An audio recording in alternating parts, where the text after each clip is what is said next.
នេះទៅសូរិយារៀបលេងរលកពេញរំលេងទុំសូឡាតកោសិនចាំនេះសាយោនអនេះទៅលំសូឆ្ងាយស្រណង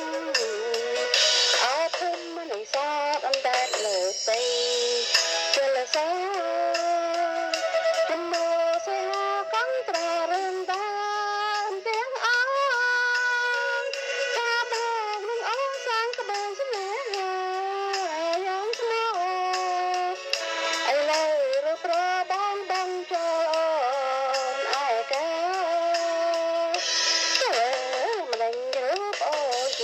ស្រីណាស់សា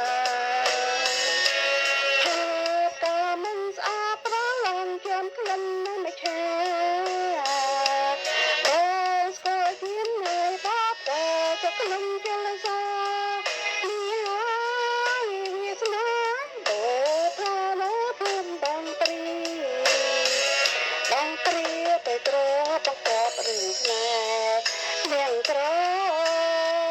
ដោយព្រាមមកសត្រូវប្តីយកទៅរហ័សចាំតាំងពីប្រៅរដល់ខែ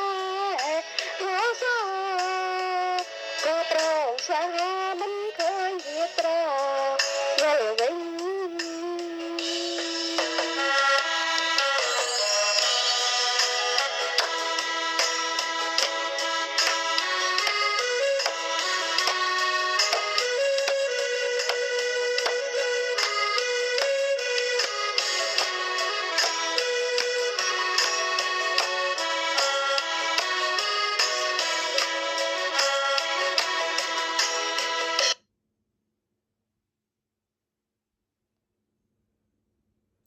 ចានាងខ្ញុំ